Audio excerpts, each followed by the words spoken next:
कल आपने पढ़ा था कि आयनिक बॉन्ड क्या होता है या जिसको हम इलेक्ट्रोवैलेंट बॉन्ड कहते हैं। इलेक्ट्रोवैलेंट बॉन्ड क्या होता है? आज हम पढ़ेंगे जो इलेक्ट्रोवैलेंट कंपाउंड्स होते हैं या आयनिक कंपाउंड्स होते हैं, उनकी प्रॉपर्टीज के बारे में पढ़ेंगे। Properties of ionic compounds.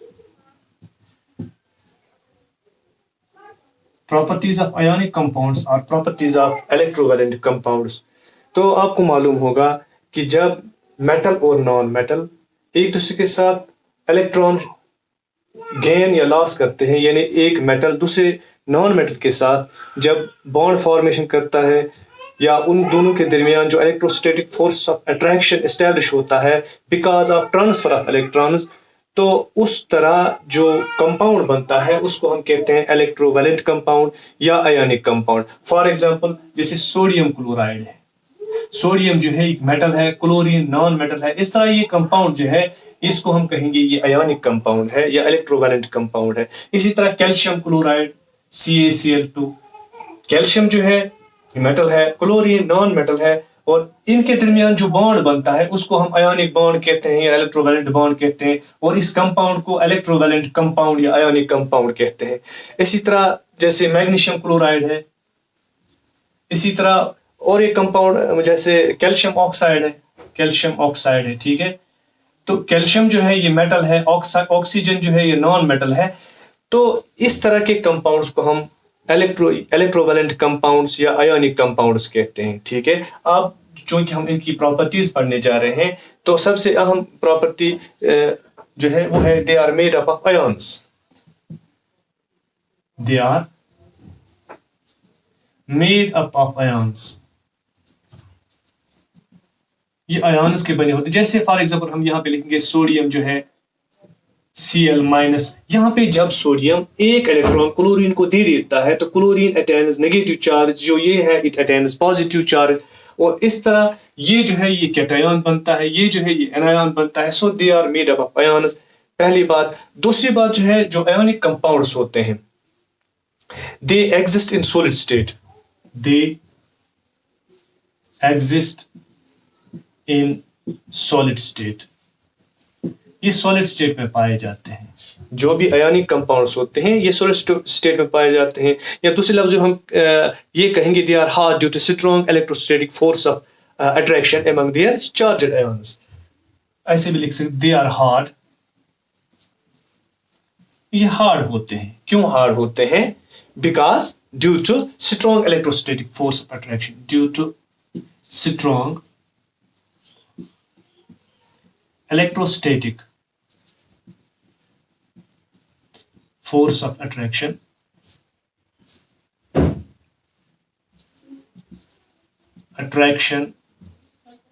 between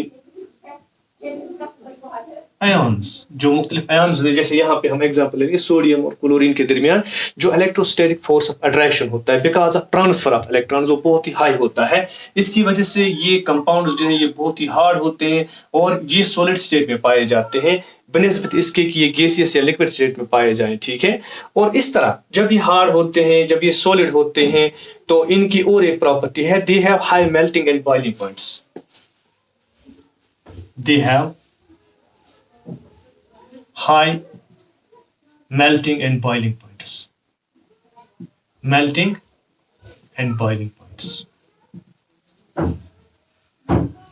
जाहिर सी बात है जब कांस्टेंट एलिमेंट्स जो है वो स्ट्रांगली हेल्ड होते हैं एक दूसरे के साथ, तो इनका जो बॉइलिंग पॉइंट होता है या मेल्टिंग पॉइंट होता है वो हाई होता है। So they require a lot of heat to overcome this force, यानी जो इनके दरमियान जैसे मैग्नीशियम क्लोराइड है, सोडियम क्लोराइड है, कैल्शियम ऑक्साइड है, इनके दरमियान जो बॉन्ड ब्रेक करने के लिए काफी ज्यादा एनर्जी की जरूरत होती है। That is why they have high melting and boiling points, ठीक है। जैसे हाँ कुछ है, फॉर एग्जाम्पल अमोनियम क्लोराइड एक है, एक एक्सेप्शन एक है, there is an exception, ammonium chloride. Ammonium ये भी एक आयनिक कंपाउंड है, लेकिन यहाँ पे क्या है कि ये जो है ये लगभग अमोनियम क्लोराइड जो है वोलेटाइल सॉल्ट होता है, तो यहाँ पे यानी इसकी जो मेल्टिंग और बॉइलिंग पॉइंट है वो कम है।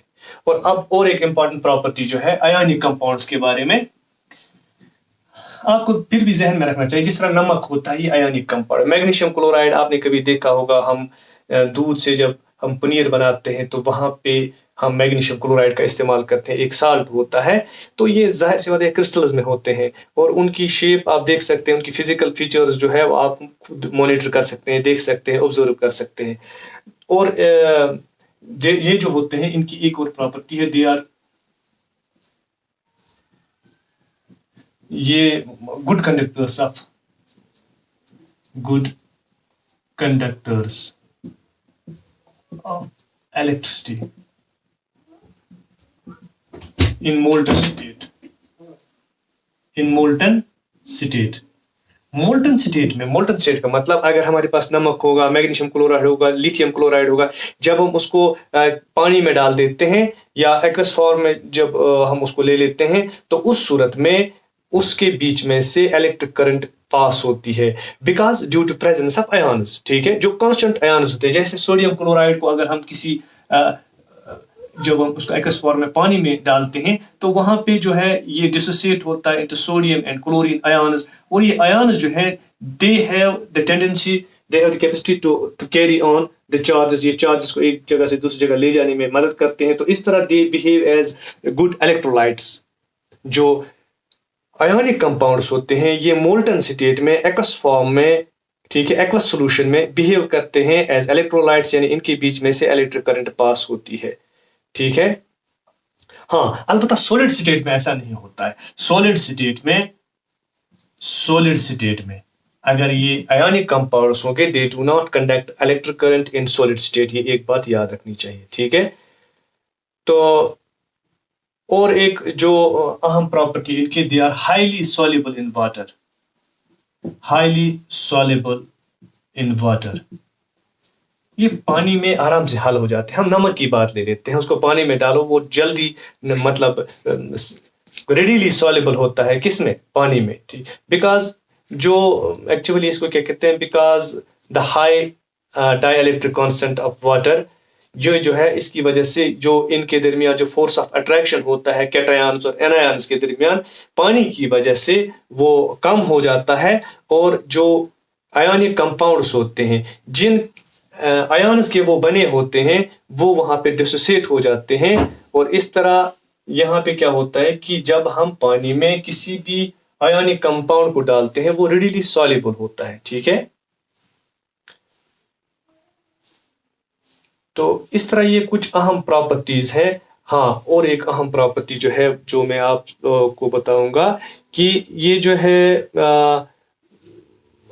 इनसॉल्युबल होते हैं इन ऑर्गेनिक सॉल्वेंट्स। हाँ, इनसॉल्युबल इन ऑर्गेनिक सॉल्वेंट्स।